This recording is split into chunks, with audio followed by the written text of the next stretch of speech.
নদী এপার ভাঙ্গে অপার গড়ে, এই তো নদীর খেলা। সকাল বেলার দনি রে তুই ফকির সন্ধ্যা বেলা। ঠিক কিনা? নদী এপার ভাঙ্গে অপার গড়ে, এই তো নদীর খেলা। সকাল বেলার দনি রে তুই ফকির সন্ধ্যা বেলা। এই জন্য যখন তোমার অর্থ সম্পদ আছে তখন তুমি আল্লাহ রাস্তায় দান করো। 4 নাম্বার হলো ফারাগাকা কাবলা শুকলিক, ব্যস্ত হওয়ার আগে অবসর টাইমটাকে তুমি কাজে লাগাও। অনেক সময় আছে না, আমরা অবসরে থাকি, এমনি নামাজ পড়ার সুযোগ আছে, নামাজ পড়ি না। আবার অনেক সময় আমরা নামাজ পড়তে পারি না আমাদের ব্যস্ততার কারণে। ঠিক কিনা বলেন? কথা কই না? যদি আপনার এমন একটা সময় আসবে আপনি ব্যস্ত হয়ে পড়বেন, শত ব্যস্ত হয়ে পড়বেন, আর আপনার ইবাদতের সুযোগ হবে না। এজন্য আল্লাহ রাসূল সাল্লাল্লাহু আলাইহি ওয়াসাল্লাম বলেছেন, তুমি ব্যস্ত হওয়ার আগে তোমার যে অবসর টাইম আছে সেই অবসর টাইমটাকে তুমি আল্লাহর ইবাদতের মধ্যে কাটায় দাও। যেরকম সুবহানাল্লাহ। 5 নাম্বার হলো আল্লাহ রাসূল সাল্লাল্লাহু আলাইহি ওয়াসাল্লাম বলেছেন, হায়াতাকা কাবলা মাউতিক, তোমার মৃত্যুর আগে তোমার হায়াতটাকে কাজে লাগাও। আজরাইল আলাইহিস সালাতু ওয়াস সালাম পিছনে দাঁড়ায় আছে। কুল্লু নাফসিন যায়িকাতুল মাউত, প্রত্যেকটা নফসকে মৃত্যু স্বাদ আস্বাদন করতে হবে। এজন্য আল্লাহ রাসূল সাল্লাল্লাহু আলাইহি সাল্লাম, আল্লাহর হাবিব সাল্লাল্লাহু আলাইহি সাল্লাম বলেন, তোমার মৃত্যু আসার আগে হায়াতটাকে কাজে লাগাও। যেদিন তুমি এসেছিলে ববে, কেঁদেছিলে তুমি, হেসেছিলে সবে, এমন জীবন করহে গঠন, মরণে হাসিবে তুমি, কাঁদিবে ভুবন। ঠিক কিনা? যেদিন তুমি এসেছিলে ববে, কেঁদেছিলে তুমি, হেসেছিলে সবে, এমন জীবন করহে গঠন, মরণে হাসিবে তুমি, কাঁদিবে ভুবন। এমন জীবন গঠন করতে হবে, আপনি মারা যাবেন, সবাই আপনার জন্য কান্নাকাটি করবে। আর আপনার যদি ব্যবহার চরিত্র ভালো না হয়, আপনি মারা যাবেন আর আপনার জন্য বলবে আলহামদুলিল্লাহ, জোরে কন্যা আছে কিনা? যদি আপনার মৃত্যুতে সবাই ইন্না লিল্লাহ শব্দ ব্যবহার করে, বিপদ আসলে বলতে হয় ইন্না লিল্লাহি ওয়া ইন্না ইলাইহি রাজিউন, আর আপনার মৃত্যুর কথা শুনে যদি শুকরিয়া আদায় করে আলহামদুলিল্লাহ বলে, বুঝতে হবে আপনার মধ্যে কি ছিল, সমস্যা ছিল। তাহলে বলতেছিলাম যে শাবুন নাশা ফি ইবাদাতিল্লাহ, আল্লাহ তাআলা আরশের নিচে ছায়া দিবেন। 2 নাম্বার ব্যক্তি হলো যারা তার যৌবন কালকে মূল্যায়ন করে, যৌবন কালে ইবাদত করে, আল্লাহ তাআলা ওই ইবাদতকে বড় পছন্দ করেন। জিল্লাহে বলেন সুবহানাল্লাহ। তার ভাই থেকে পলায়ন করবে। এখানে এই দিন দ্বারা উদ্দেশ্য হলো কিয়ামতের ময়দান। কিসের দিন? কথা বলেন। কিয়ামত। কিয়ামতের দিন মানুষ, আল্লাহ তাআলা বলবেন, বান্দা যাও, তোমাকে সুযোগ দেওয়া হলো একটা নেকি নেওয়ার জন্য, যাও তুমি ঘুরে ঘুরে দেখো কারোর কাছে পাও কিনা। শুধুমাত্র একটা নেকির জন্য জান্নাতে যাইতে পারছে না।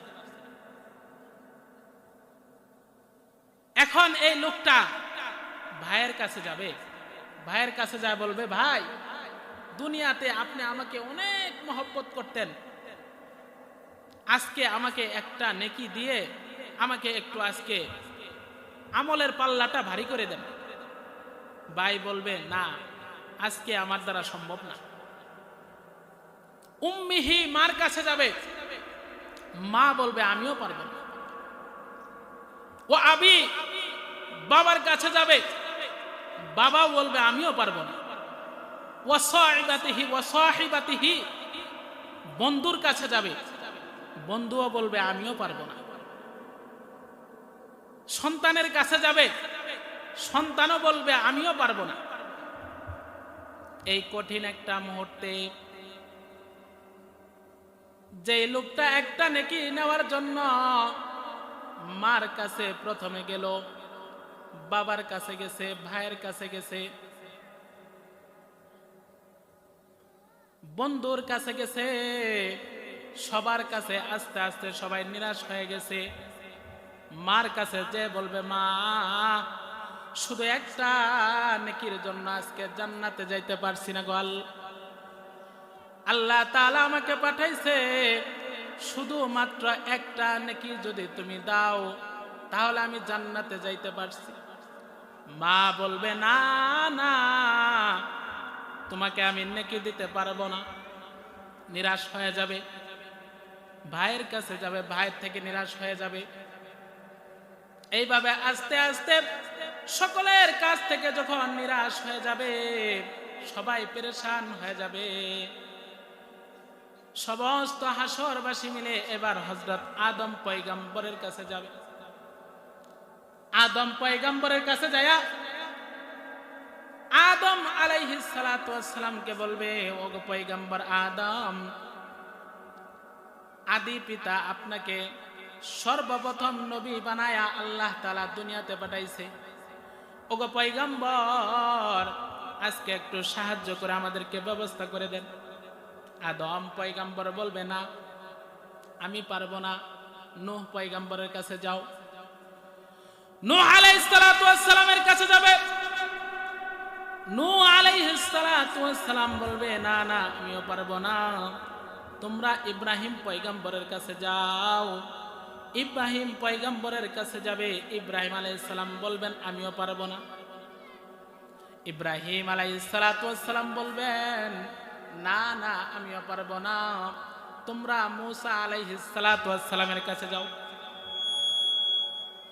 মূসা আলাইহিস সালাতু ওয়াস সালামের কাছে সমস্ত হাসরবাসীরা এবার যখন মূসা আলাইহিস সালাতু ওয়াস সালামের কাছে যাবে, মূসা আলাইহিস সালাতু ওয়াস সালাম বলবেন, না না, আজকে এই কঠিন মুহূর্তে আমি আল্লাহর কাছে কিছু বলতে পারবো না, আমার সাহস নাই। আল্লাহু আকবার বলেন। মূসা আলাইহিস সালাতু ওয়াস সালাম বলবেন, তোমরা ঈসা আলাইহিস সালাতু ওয়াস সালামের কাছে যাও। ঈসা আলাইহিস সালাতু ওয়াস সালামের কাছে যাবে। ঈসা আলাইহিস সালাতু ওয়াস সালাম তিনিও বলবেন, না না, আমিও পারবো না। সর্বশেষ নবী পয়গম্বর আল্লাহ তাআলা যাকে অনেক মর্যাদা দিয়ে পাঠাইছে, সেই নবীর নাম কি? সবাই বলেন, সবাই বলেন, সেই নবীর নাম কি? ঈসা আলাইহিস সালাতু ওয়াস সালাম বলবে, না না, আমিও পারবো না। সর্বশেষ নবী আল্লাহ তাআলা যাকে এত মর্যাদা দিয়ে পাঠাইছে, তোমরা সেই নবীর কাছে চলে যাও। সমস্ত হাসরবাসী এবার আমাদের নবীর কাছে চলে যাবে। আমাদের নবীর কাছে যায় বলবে, ওগো পয়গম্বর, আজকে একটু বিচারের ময়দানে আমাদের জন্য কিছু করেন। নবী আমার উম্মতের জন্য সিজদায় পড়ে কান্না করতে থাকবেন। আল্লাহু আকবার বলেন। সিজদায় পড়ে আমাদের নবী কান্না করতে থাকবে। আল্লাহ তাআলা বলবে, পয়গম্বর, দুনিয়াতে অনেক কষ্ট করেছেন কোরআনের জন্য, ঠিক কিনা বলেন? নার শরীরে মশা মাছি পর্যন্ত বসতো না। দিনের জন্য আপনি অনেক কষ্ট করেছেন। ওগো পয়গম্বর, আপনি যদি আজকে আমার এই জায়গায় কান্নাকাটি করেন, আমি সহ্য করতে পারি না। না না, আপনি ইরফা রাসাক, আপনার মাথা উঠান। সালতোতা, আপনি আজকে যা চাবেন আপনাকে আমি আল্লাহ সবকিছুই দিব। নবী আমার এরপরেও মাথা উঠাই না, কান্না করতে থাকবে, কান্না করতে থাকবে। আল্লাহ তাআলা বলবে, এ পয়গম্বর, দুনিয়াতে আপনি কষ্ট করেছেন, আপনার জন্য আমি মাকামে মাহমুদ তৈরি করেছি। আপনি যদি এই জায়গায় কান্না করেন, আমার আরশ তো থরথর করে কাঁপে। জোরে কোন আল্লাহু আকবার। নবী তারপরও মাথা উঠায় না। আল্লাহ তাআলা এবার পয়গম্বরকে বলবেন, ও পয়গম্বর, আপনি আজকে আল্লাহর কাছে যা চান, আমার কাছে যা চাবেন, আমি আল্লাহ সবকিছুই দিয়ে দিব। এবার নবী মাথা উঠাবেন। নবী মাথা উঠায়া এই উম্মতকে সুপারিশ করবেন। চিৎকার মেরে বলুন সুবহানাল্লাহ। ওই দিনের কথা বলা হয়েছে, যেই দিন একজন মা সন্তান থেকে পলায়ন করবে। এই কিয়ামতের দিন আল্লাহ তাআলা 7 প্রকার মানুষকে আরশের নিচে ছায়া দান করবেন। যেদিন সূর্যটা অর্ধ হাত উপরে চলে আসবে। কথা বুঝতেছেন? আমলের নিয়তে সবাই শুনবেন, তাহলে আমল করা সহজ হবে ইনশাআল্লাহ। 7 প্রকার মানুষকে আল্লাহ তাআলা আরশের নিচে ছায়া দান করবেন। জোরে বলেন কয় প্রকার? 7 প্রকার মানুষকে আল্লাহ তাআলা আরশের নিচে ছায়া দিবেন। 1 নাম্বার হলো ইমামুন আদিলুন, ন্যায়পরায়ণ বাদশা, যে ন্যায় বিচার করে। সমাজে আজকে ন্যায় বিচার উঠে গেছে, আছে কিনা? আজকে যেখানে আপনার টাকা দিবে বেশি, মাতাব্বররা ওইদিকে চলে যায়। দিনে বলে একটা, রাইতে বলে আরেকটা। দিনে বলে তোমার কাছে আছি, ঠিক আছে, তোমার ন্যায় বিচার করে দেওয়া হবে। রাইতের বেলা অন্ধকারের মধ্যে কিছু টাকা পায়া, ঘুষ পায়া বিচারটা উল্টায় দেয়। কথা কোন ঠিক কিনা? আজকে আজকে আমাদের সমাজ ধ্বংসের পথে যাচ্ছে ন্যায় বিচার না থাকার কারণে। আল্লাহর নবী বলছেন ইমামুন আদিলুন, যারা ন্যায় বিচার করবে আল্লাহ তাআলা তাদেরকে আরশের নিচে ছায়া দান করবেন। এজন্য আমি আপনাদেরকে বলি, আল্লাহ তাআলা যাদেরকে সম্মান দিয়েছেন, আল্লাহ তাআলা আপনাদের যাদেরকে সম্মান দিয়েছেন, তারা ন্যায় বিচার করবেন। আপনার কাছে কোনো মানুষ যদি সমস্যায় পড়ে আপনার কাছে এসে যদি বলে আমার এই সমস্যাটা একটু সমাধান করে দেন, ঘুষ খায়া আপনি 2 নাম্বারে বিচার করিয়েন না। যদি 2 নাম্বারে বিচার করেন, দুনিয়াতে কয়টা টাকা খাইতে পারবেন, কিন্তু আখিরাতে আল্লাহর আরশের নিচে জায়গা পাবেন না। আল্লাহর আরশের নিচে যদি জায়গা পেতে চান, 1 নাম্বার হলো ইমামুন আদিলুন, ন্যায়পরায়ণ বাদশা, যারা ন্যায় বিচার করবে। 2 নাম্বার হলো শাবুন নাশা ফি ইবাদাতিল্লাহ, ওই যুবককে আল্লাহ তাআলা কাল কিয়ামতের ময়দানে ওই যুবককে আল্লাহ তাআলা আরশের নিচে ছায়া দান করবেন, যে যুবক তার যৌবনকাল কাটাইছে ইবাদতের মধ্যে। যৌবনকালের ইবাদত আল্লাহ বড় পছন্দ করেন। যৌবনকালের মধ্যে শরীরে শক্তি বেশি থাকে, মনে হয় গুনাহ করার একটা মাত্রা বেশি থাকে, ঠিক কিনা? আল্লাহ তাআলা যৌবন বয়সের ইবাদত বড় পছন্দ করেন। যেমন মানুষ যৌবন বয়সের চেহারাটা পছন্দ করে, ঠিক কিনা?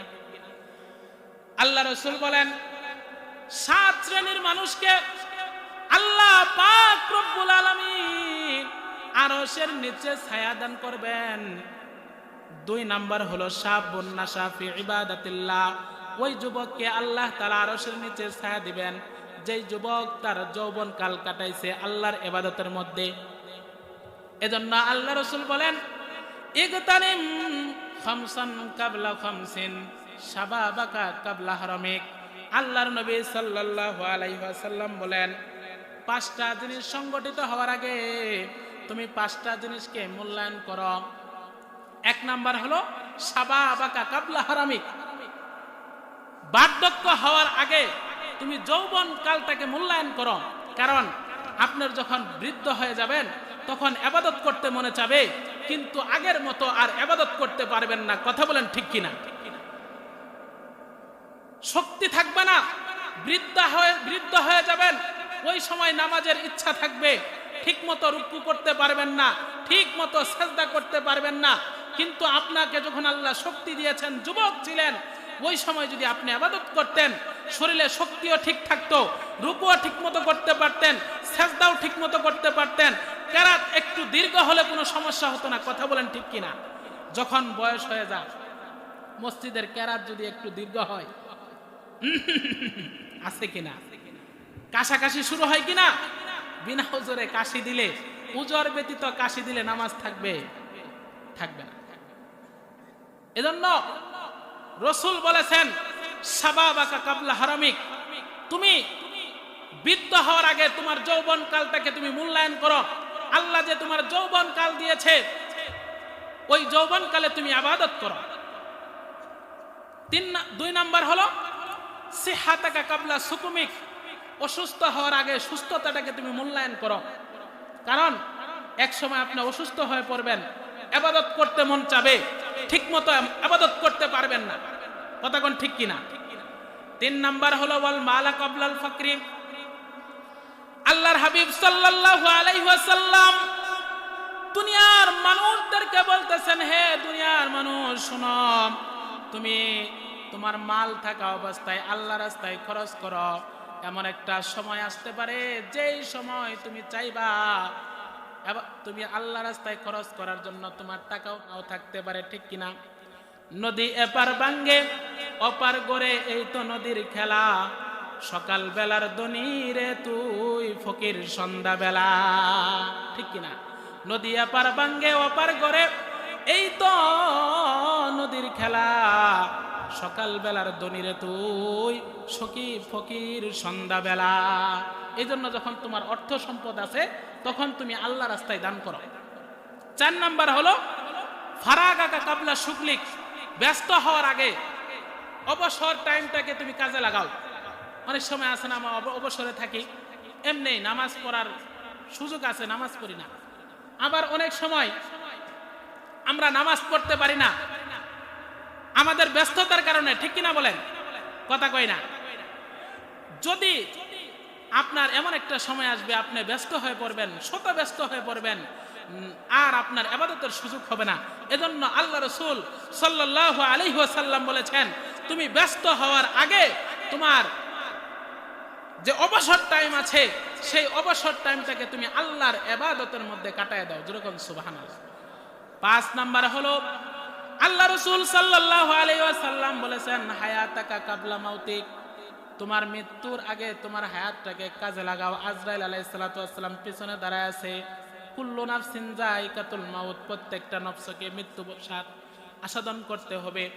এজন্য আল্লাহ রাসূল সাল্লাল্লাহু আলাইহি সাল্লাম, আল্লাহর হাবিব সাল্লাল্লাহু আলাইহি সাল্লাম বলেন, তোমার মৃত্যু আসার আগে হায়াতটাকে কাজে লাগাও। যেদিন তুমি এসেছিলে ববে, কেঁদেছিলে তুমি, হেসেছিলে সবে, এমন জীবন করো হে গঠন, মরণে হাসিবে তুমি, কাঁদিবে ভুবন, ঠিক কিনা? যেদিন তুমি এসেছিলে ববে, কেঁদেছিলে তুমি, হেসেছিলে সবে, এমন জীবন করো হে গঠন, মরণে হাসিবে তুমি, কাঁদিবে ভুবন। এমন জীবন গঠন করতে হবে, আপনি মারা যাবেন, সবাই আপনার জন্য কান্নাকাটি করবে। আর আপনার যদি ব্যবহার চরিত্র ভালো না হয়, আপনি মারা যাবেন আর আপনার জন্য বলবে আলহামদুলিল্লাহ, জোরে কন্যা আছে কিনা? যদি আপনার মৃত্যুতে সবাই ইন্না লিল্লাহ শব্দ ব্যবহার করে, বিপদ আসলে বলতে হয় ইন্না লিল্লাহি ওয়া ইন্না ইলাইহি রাজিউন, আর আপনার মৃত্যুর কথা শুনে যদি শুকরিয়া আদায় করে আলহামদুলিল্লাহ বলে, বুঝতে হবে আপনার মধ্যে কি ছিল, সমস্যা ছিল। তাহলে বলতেছিলাম যে শাবুন নাশা ফি ইবাদাতিল্লাহ, আল্লাহ তাআলা আরশের নিচে ছায়া দিবেন। 2 নাম্বার ব্যক্তি হলো যারা তার যৌবন কালকে মূল্যায়ন করে, যৌবন কালে ইবাদত করে, আল্লাহ তাআলা ওই ইবাদতকে বড় পছন্দ করেন। জিল্লাহি বলেন সুবহানাল্লাহ। তাহলে ইবাদত করতে হবে কিনা? 3 নাম্বার, আল্লাহ তাআলা আরশের নিচে ওই ব্যক্তিকে ছায়া দিবেন। কোন ব্যক্তি? কলবুহু মুআল্লাকুন বিল মাসাজিদ, যার অন্তরটা সব সময় মসজিদের সাথে লটকানো থাকে। মসজিদের এই ব্যাখ্যা, কয়েকটা ব্যাখ্যা আছে। 1 নাম্বার ব্যাখ্যা হলো যারা মসজিদের উন্নয়নের কাজের মধ্যে সহযোগিতা করে, সভাপতি, সেক্রেটারি, সাধারণ জনগণ, সবাই, মুসল্লি সবাই। আরেকটা ব্যাখ্যা হলো একটা নামাজ পড়ে আরেকটা নামাজের জন্য অপেক্ষা করতে থাকে। ফজর পড়ছে তো আসর পড়ার জন্য, জোহর পড়ার জন্য বেকার হয়ে যা, আসর পড়েছে মাগরিবের অপেক্ষা করে, মাগরিব পড়েছে তো এশার অপেক্ষা করে, আছে কিনা মুসলমান? কিন্তু আজকে আমাদের থেকে নামাজ চলে যা। আল্লাহ তাআলা আরশের নিচে ছায়া দিবেন ওই ব্যক্তিকে যারা তাদের অন্তরটা সব সময় মসজিদের সাথে লটকানো থাকবে, মসজিদের সাথে লটকানো থাকবে। হে মা বোনেরা শুনে যান, আমি আপনাদের সম্পর্কেও শেষে একটু কথা বলবো।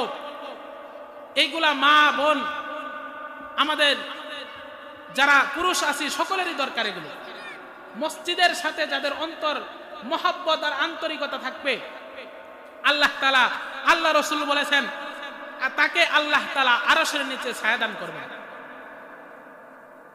আরেকটু জোরে বলেন। তাহলে আরশের নিচে ছায়া দরকার আছে না নাই? 3 নাম্বার কি? কলবুহু মুআল্লাকুন বিল মাসাজিদ, মসজিদের সাথে যার অন্তর লটকানো থাকবে, আল্লাহ তাআলা তাকে আরশের নিচে ছায়া দান করবেন। এবার আসেন নামাজ আমাদের জন্য গুরুত্বপূর্ণ একটা ইবাদত। আল্লাহ তাআলা ইবাদত এত পছন্দ করেছেন, যার কারণে আল্লাহ তাআলা 5 বার এটাকে ফরজ করে দিয়েছেন। আল্লাহ বড় পছন্দ করেন এই ইবাদতটাকে। যদি কোনো ব্যক্তি 5 বার নামাজ পড়ে, তার শরীরের মধ্যে কোনো গুনাহের ময়লা থাকবে না। যেরকম সুবহানাল্লাহ। বুখারী শরীফের 528 নম্বর হাদিসের মধ্যে আসছে, আল্লাহর হাবিব সাল্লাল্লাহু আলাইহি ওয়াসাল্লাম বলেন, আন আবি হুরায়রা রাদিয়াল্লাহু তাআলা আনহু قال আরাআইতুম লাউ আন্না নাহরান বিবাবি আহাদিকুম ইয়াগতাসিলু ফীহি কুল্লা ইয়াওমিন খামসান হাল ইউবকি মিন দারনিহি শাইউন ক্বালু লা ইউবকি মিন দারনিহি শাইউন ফাযালিকা মিসলু সালাওয়াতিল খামসি ইয়ামহুল্লাহু বিহিন্নাল খাতায়া। আল্লাহর নবীর একজন সাহাবী, মুহাব্বতের সাহাবী, যার নাম হলো আবু হুরায়রা রাদিয়াল্লাহু তাআলা আনহু। আবু হুরায়রা রাদিয়াল্লাহু তাআলা আনহু থেকে বর্ণিত, তিনি বলেন, আল্লাহর হাবিব সাল্লাল্লাহু আলাইহি ওয়াসাল্লাম বলেছেন, হে দুনিয়ার মানুষ শোনো, তোমাদের কারোর ঘরের সামনে, বাড়ির সামনে যদি একটা নদী থাকে, আর ওই নদীর মধ্যে যদি আল্লাহর কোন বান্দা, আল্লাহর কোন বান্দি যদি দৈনিক 5 বার গোসল করে, হাল ইউবকি মিন দারানিহি শাইউন, আল্লাহর হাবিব সাল্লাল্লাহু আলাইহি ওয়াসাল্লাম বলেন, তাহলে কি তার শরীরে ময়লা থাকতে পারে? যেরকম কয়বার? 5 বার। 5 বার গোসল করলে কোনো ময়লা থাকবে? সাহাবায়ে কেরাম বললেন, লা ইয়া রাসূলুল্লাহ, 5 বার গোসল করার পরে কোনো ময়লা থাকতে পারে না। আল্লাহর হাবিব সাল্লাল্লাহু আলাইহি ওয়াসাল্লাম বলেন, ফাযালিকা মিসলু সালাওয়াতিল খামসি, শোনো, 5 বার গোসল করলে যেমন শরীরের ময়লা থাকতে পারে না, আল্লাহর কোন বান্দা, আল্লাহর কোন বান্দি যখন 5 ওয়াক্ত নামাজ পড়বে, তার শরীরের মধ্যেও গুনাহের ময়লা থাকতে পারে না। 5 বার গোসল করলে যেমন শরীরে ময়লা থাকে না, 5 বার গোসল করলেও কি থাকে না? শরীরের মধ্যে কি থাকবে না বলেন? ময়লা থাকবে না। এবার আসেন, নামাজ হলো আল্লাহর কাছে উত্তম ইবাদত। মিশকাত শরীফ 568 নম্বর হাদিসের মধ্যে আসছে, আল্লাহর নবীর একজন সাহাবী ইবনে মাসউদ থেকে বর্ণিত, ইবনে মাসউদ আল্লাহর নবীকে জিজ্ঞাসা করলেন, ইয়া রাসূলুল্লাহ, ইয়া হাবিবাল্লাহ, আইয়ুল আমালি আহাব্বু ইলাল্লাহ, আল্লাহর কাছে মহব্বতের আমল, প্রিয়, সবচেয়ে প্রিয় আমল কোনটা? ইবনে মাসউদ বলেন, সাআলতুন নাবিয়্যা সাল্লাল্লাহু আলাইহি ওয়াসাল্লাম, আমি আল্লাহর নবীকে জিজ্ঞাসা করলাম, হে আল্লাহর রাসূল, আইয়ুল আমালি আহাব্বু ইলাল্লাহ, আল্লাহর কাছে সবচেয়ে মহব্বতের প্রিয় আমল কোনটা? আল্লাহর নবী বললেন, আস-সালাতু লিওয়াক্তিহা, সময় মতো নামাজ পড়া। সময় মতো নামাজ পড়া এটা আল্লাহর কাছে সবচেয়ে প্রিয়। আল্লাহর নবীর সাহাবী ইবনে মাসউদ আবারও জিজ্ঞাসা করলেন, ইয়া রাসূলুল্লাহ, সুম্মা আইয়ু, এরপরে কি? তিনি বললেন, বিররুল ওয়ালিদাইনি, মাতা পিতার সাথে সৎ ব্যবহার করা। নামাজের পরে আল্লাহ তাআলার কাছে শ্রেষ্ঠ আমল হলো মা বাবার সাথে সৎ ব্যবহার করা। আজকে আমাদের সমাজে মা বাবার সাথে দুর্ব্যবহার করে কিনা? নাই, আপনাদের এই সমাজে নাই, আমাদের ওখানে আছে। বাহিরে বন্ধু বান্ধব, বান্ধবী যা আছে সবার সাথে খুব ভালো ব্যবহার, বাড়িতে আসলেই মেজাজটা গরম হয়ে যায়, এমন যুবক আছে কিনা? কথা বলেন, আছে কিনা? সামনের দিকে আগে আসেন, সামনে জায়গা আছে, সামনের দিকে আগে আসেন, সামনের দিকে আগে আসেন। এবার আওয়াজ না করে আমরা সামনের দিকে আগে আসি, পিছনে জায়গা হইতেছে না, সামনের দিকে আসি। আল্লাহ রাসূল সাল্লাল্লাহু আলাইহি ওয়াসাল্লাম, বুঝতেছেন আলোচনা? কথা বলেন, বুঝতেছেন? তাহলে আল্লাহ তাআলার কাছে সবচেয়ে প্রিয় আমল হলো নামাজ। এরপরে আল্লাহ রাসূলকে জিজ্ঞাসা করা হয়েছে, ইয়া রাসূলুল্লাহ, এরপরে কোন আমলটা আপনার কাছে প্রিয়? আল্লাহ রাসূল সাল্লাল্লাহু আলাইহি ওয়াসাল্লাম বলেছেন, বিররুল ওয়ালিদাইনি, মাতা পিতার সাথে সৎ ব্যবহার করা। হে যুবক, আপনাদের পায়ে হাত ধরে বলে যায়, এই রামবজ্জা ইসলামপুর থেকে, এই মাহফিল থেকে বলতে চাই, আল্লাহ তাআলা বলেছেন রাসূলের মাধ্যমে, রিদাল্লাহ বিরিদাল ওয়ালিদাইন, মা বাবা যদি কোনো সন্তানের প্রতি সন্তুষ্ট হয়ে যায়, আমার আল্লাহ সন্তুষ্ট হয়ে যাবেন। সাখাতাল্লাহ বিসাখাতিল ওয়ালিদাইন, কোন মা বাবা যদি কোন সন্তানের প্রতি নারাজ হয়ে যায়, আল্লাহ তাআলাও তার উপর নারাজ হয়ে যাবেন। জোরে কোন নাউজুবিল্লাহ। এজন্য আমাদের মা বাবাকে খুশি করতে হবে। সাহাবী জিজ্ঞাসা করলেন, ইয়া রাসূলুল্লাহ, নামাজের পর কোন জিনিসটা আপনার কাছে সবচেয়ে প্রিয়? কোন জিনিসটা আপনার কাছে প্রিয়? আল্লাহর হাবিব সাল্লাল্লাহু আলাইহি ওয়াসাল্লাম বললেন, বিররুল ওয়ালিদাইনি, মাতা পিতার সাথে সৎ ব্যবহার করা। মাতা পিতার সাথে সৎ ব্যবহার করা। একটু কষ্ট করেন, ওদিকে নজর দিয়েন না। সাউন্ড বক্সটা না থাকলে, আওয়াজ না আসলে সুন্দর হবে না।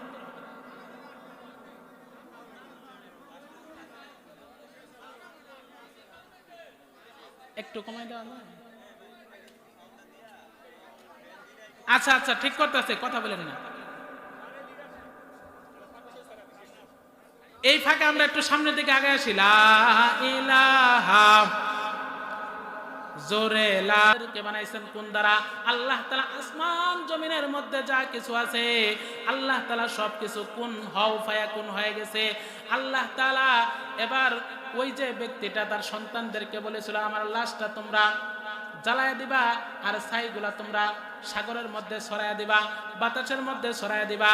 এবার যখন ছড়ায় দেওয়া হয়েছে, আল্লাহ তাআলা কোন বলছেন, সাথে সাথে সেই লাশের আল্লাহ তাআলা জীবন দিয়ে দিয়েছেন। যখন সুবহানাল্লাহ, লাশের মধ্যে যখন জীবন আসছে, আল্লাহ পাক রব্বুল আলামিন এবার লাশকে বলতেছেন, হে আমার বান্দা, তুমি তোমার সন্তানদেরকে কেন বলছো এরকম ভাবে পুড়িয়ে দেওয়ার জন্য?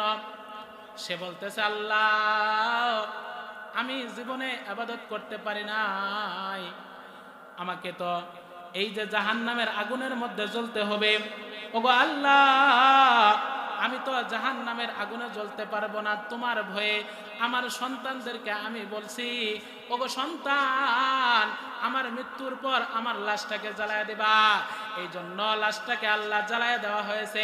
আল্লাহ পাক রব্বুল আলামিন এবার এই বান্দাকে বলবেন, হে বান্দা, তুমি যেহেতু আমার ভয়কে সামনে রাখিয়া তোমার লাশটাকে জ্বালায় দিতে বলেছ, আমি আল্লাহ তোমার জিন্দেগির গুনাহ মাফ করে দিলাম। জোরে কোন সুবহানাল্লাহ। তুমি যেহেতু আমার ভয়ে তুমি তোমার লাশটাকে জ্বালিয়ে দিতে বলেছ, আমাকে ভয় করেছ, জাহান্নামকে ভয় করেছ, এজন্য আমি আল্লাহ তোমাকে মাফ করে দিলাম। জোরে কোন সুবহানাল্লাহ। এজন্য আল্লাহর ভয় আপনার মধ্যে যদি থাকে, আল্লাহ তাআলা আপনাকে মাফ করে দিবেন। আখিরাতে কোন ওসিলাতে মাফ করবেন কেউ বলতে পারবে না।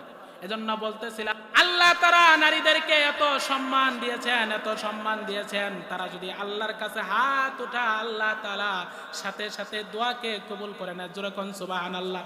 বুখারী শরীফের মধ্যে আসছে, আমি এই ঘটনা বলে শেষ করে দিব, বেশি সময় আপনাদের থেকে নিব না। হে মা জাতি, আপনাদেরকে আল্লাহ এত মর্যাদা আল্লাহ তাআলা দিয়েছেন। আপনি যখন আল্লাহর কাছে দুটো হাত বাড়ায় দিবেন, 3 শ্রেণীর দোয়াকে আল্লাহ তাআলা কবুল করেন। 3 শ্রেণীর ব্যক্তির দোয়াকে আল্লাহ কবুল করেন। 1 নাম্বার হলো মা বাবার দোয়া। কোন মা বাবা যখন সন্তানের বিরুদ্ধে দোয়া করে, আল্লাহ তাআলা সাথে সাথে কবুল করে নেয়। জোরে কোন সুবহানাল্লাহ। বুখারী শরীফের মধ্যে আসছে, জুরাইজ নামে এক আল্লাহর ওলি জঙ্গলের মধ্যে ইবাদত করত। একদিন তার মা জুরাইজকে দেখার জন্য গেছে, আমার সন্তানটা আমার দিলটা কাটতেছে, আমার সন্তানকে আমি দেখে আসি। আল্লাহর ওলি বাড়িতে থাকলে তার ইবাদতের সমস্যা হবে, এই জন্য জঙ্গলকে বেছে নিয়েছে ইবাদত করার জন্য। তার মা জঙ্গলে গেল, যা বলতেছে, ইয়া জুরাইজ ইফতাহিল বাব, হে সন্তান দরজাটা খুলো। আর তিনি আল্লাহর নামাজের মধ্যে ছিলেন, উম্মি সলাতি। জুরাইজ বলতেছে, আমি আল্লাহর নামাজের মধ্যে আছি, তোমার ডাকেও সাড়া দেওয়া দরকার, আমি নামাজ পড়ব না, তোমার ডাকে সাড়া দিব। এইভাবে তিনার মা বাড়িতে চলে গেছে। দ্বিতীয় দিন আসছে, আসার পর বলতেছে, ইয়া জুরাইজ ইফতাহিল বাব, তুমি দরজা খোলো। আল্লাহর ওলি জুরাইজ দ্বিতীয় দিনও নামাজের মধ্যে আছে। সুবহানাল্লাহ বলেন। এবার তার মা দ্বিতীয় দিন চলে গেলেন। তৃতীয় দিন তার মা আসছে, আয়া বলতেছে, সে বলতেছে, ইয়া জুরাইজ ইফতাহিল বাব, হে সন্তান দরজা খোলো। আল্লাহর বান্দা জুরাইজ সেদিনও তিনি নামাজের মধ্যে আসছিলেন। তিনার মা রাগান্বিত হয়ে এবার বাড়িতে গেছে। মা যাওয়ার পর এবার সন্তানের জন্য বদদোয়া করতেছে, আল্লাহ, আমার সন্তানের সাথে আমি 3 দিন দেখা করার জন্য গেলাম, আমার সন্তান সে তো আমার ডাকে সাড়া দিল না। আল্লাহ, তুমি আমার সন্তানকে বেশ্যা নারীর মুখ না দেখাইয়া তাকে মৃত্যু দিও না। জোরে কর নাউজুবিল্লাহ। ভাইরা আমার, সংক্ষেপে বলতেছি, আল্লাহর ওলি জুরাইজ 3 দিন মার ডাকে সাড়া দিতে পারে নাই। এর কারণ ছিল তিনি নামাজের মধ্যে ছিলেন। এবার যখন তার মা দুনিয়া থেকে এরকম ভাবে বাড়িতে গেছে, বাড়িতে যায় সন্তানের জন্য বদদোয়া করছে, ওগো আল্লাহ আমার সন্তানকে বেশ্যা নারীর মুখ না দেখায় তুমি মৃত্যু দিও না। কি দোয়া করছে? আল্লাহ তাআলার সাথে সাথে দোয়া কবুল করছে। এবার কিছুদিন পর ওই এলাকার মধ্যে একটা নারী ছিল বদমেজাজি, যার চরিত্র ভালো ছিল না। সেই নারীটা এবার জুরাইজকে যায় বলতেছে, ও জুরাইজ আমাকে আমার চেহারার দিকে তাকায় দেখো আমি কত সুন্দর, এই জঙ্গলের মধ্যে কেউ নাই, তুমি যদি তোমার বাসনা মনের কুবাসনা তুমি যদি আমাকে খারাপ প্রস্তাব দাও তোমার প্রস্তাব আমি রাজি আছি। জোরে কর নাউজুবিল্লাহ। জুরাইজ বলতেছে না না ইন্নী আখাফুল্লাহ, আমি আমার আল্লাহকে ভয় করি, আমি তোমার খারাপ ডাকে আমি সাড়া দিতে পারবো না, কুপ্রস্তাবে আমি রাজি হইতে পারবো না। এবার মহিলাটা সে রাস্তা দিয়ে যাইতেছে, বুখারী শরীফের মধ্যে আসছে, রাস্তা দিয়ে যখন যাচ্ছে যাওয়ার সময় একটা রাখালকে পাইছে, গরু চড়া, কথা কোন ঠিক কিনা? রাখালকে বলতেছে, রাখাল দেখো দেখো আমার দিকে তাকায় দেখো আমি কত সুন্দর নারী, আমার সাথে যদি তুমি খারাপ কর্ম করতে চাও, তোমার যৌবনের চাহিদা যদি তুমি মিটাইতে চাও আজকে আমার সাথে মিটাইতে পারবা। এবার রাখালও যখন রাজি হয়ে গেছে, মেয়েটাও যখন রাজি হয়ে গেছে, দুইজনে জানা করে ফেললো। জানার মাধ্যমে একটা সন্তান আসছে। বিয়ের আগে যদি সন্তান আসে তাকে কি কয়? জোরে কোন হারামজাদা। সন্তান যখন দুনিয়াতে আসছে, আসার পর এলাকার মধ্যে বলতেছে, হে মহিলা আমরা তো সকলেই জানি তোমার বিবাহ হয় নাই, সন্তান কোথায় পাইলাম? তোমার তো বিবাহ হয় নাই, সন্তান কোথায় পাইলা? মহিলা বলতেছে, ওই যে জঙ্গলের মধ্যে ইবাদত করে জুরাইজ সে হলো তার বাবা, এই সন্তানের বাবা। জোরে কর নাউজুবিল্লাহ। আপনারা বলেন কথাটা সত্য বলছে না মিথ্যা? অবশ্যই মিথ্যা বলছে। দেখেন আল্লাহ তাআলা জুরাইজকে কিভাবে রক্ষা করে আবার মার দোয়াও কবুল করে। এই ঘটনা দ্বারা দুইটা জিনিসই প্রমাণ হবে, আল্লাহ বিপদের সময় বান্দাকে হেফাজত করে। কথা কোন ঠিক কিনা?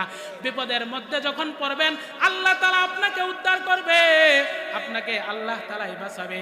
এবার এলাকার মধ্যে চাঞ্চল্যকর তথ্য শুরু হয়ে গেছে।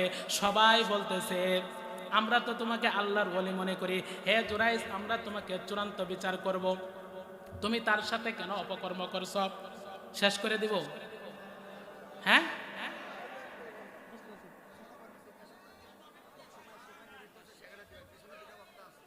এই কথাটা আমি ঘটনা আপনাদের শেষ করতে বলেন তাহলে শেষ করব। কমিটির পক্ষ থেকে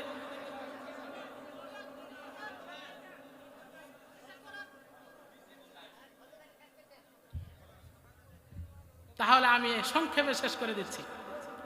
বারবার আমাকে আল্লাহর কাছে হাত বাড়াবো, যেরকম সুবহানাল্লাহ।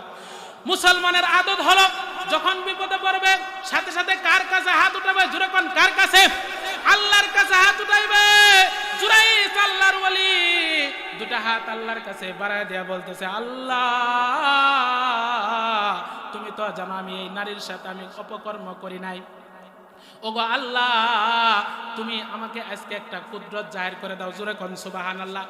জুরাইজ যখন আল্লাহর কাছে দুটো হাত বাড়ায় দিয়েছে, আল্লাহর কাছে যখন দোয়া করছে, হে রামভদ্রার মুসলমান আমি আপনাদেরকে বলতে চাই, বিপদে যখন পড়বেন আপনার যেখানে চেষ্টা শেষ আল্লাহর মদদ আর নুসরত সেখানেই শুরু হয়ে যাবে। জোরে কোন সুবহানাল্লাহ। জুরাইজ আল্লাহর ওলি দোয়া করে এবার যখন চূড়ান্ত বিচারের মধ্যে বসছে, চূড়ান্ত বিচারের মধ্যে বসার পর জুরাইজ যখন চূড়ান্ত বিচারের মধ্যে বলছে, এবার ওই সন্তানটাকে ইশারা করে বলতেছে, ওই সন্তানকে বলতেছে, হে সন্তান বলো বলো তোমার বাবাকে। দেখেন আল্লাহ তাআলা সবকিছুই করতে পারে। কথা কোন ঠিক কিনা? ছোট বাচ্চা জুরাইজ যখন বিসমিল্লাহ বলিয়া ওই সন্তানের দিকে ইশারা করে বলতেছে, হে সন্তান তুমিও আল্লাহর বান্দা আমিও আল্লাহর বান্দা, হে সন্তান বলো তোমার বাবাকে। যখন বিসমিল্লাহ করে সন্তানের দিকে ইশারা করছে, বুখারী শরীফের মধ্যে আসছে, সাথে সাথে সন্তানটা বলতেছে, ওই যে লুকায় আছে রাখাল, ওই রাখাল হলো আমার বাবা। জোরে কোন সুবহানাল্লাহ। আল্লাহ পাক রব্বুল আলামিন জুরাইজকে এবার নির্দোষ প্রমাণিত করে দিলেন। এখান থেকে দুইটা জিনিস বোঝার আছে। আমি বলতেছিলাম, হে মার জাতি, আপনাদের মুখের মধ্যে আল্লাহ এত বরকত দিয়েছেন, আপনারা দোয়া করার সাথে সাথে আল্লাহ কবুল। জোরে কোন সুবহানাল্লাহ। এই যে হাদিসের মধ্যে নমুনা আসছে, বুখারীর শরীফের হাদিসের মধ্যে আসছে, আল্লাহর ওলি জুরাইজের মা যখন জুরাইজের জন্য বদদোয়া করছে, ওগো আল্লাহ, আমার সন্তানকে বেশ্যা নারীর মুখ না দেখায় তুমি মৃত্যু দিও না। এই যে আল্লাহ কবুল করছে, সামান্য কিছুক্ষণের জন্য আল্লাহর ওলি জুরাইজ সে পেরেশানির মধ্যে পড়ে গেছে, কিন্তু আল্লাহ তাআলাকে এই পেরেশানি থেকে তাকে মুক্তি দিয়েছেন। তার মর্যাদা আল্লাহ আরো শত শত গুণ বাড়ায় দিয়েছেন। কতক্ষণ ঠিক কিনা? এর একমাত্র কারণ হলো সে আল্লাহর নামাজের মধ্যে ছিল। জোরে কোন সুবহানাল্লাহ। ভাইরা আমার, আল্লাহ তাআলা এই জুরাইজকে বাঁচায় দিয়েছেন নামাজের কারণে। আর দেখেন, আমি বলতেছিলাম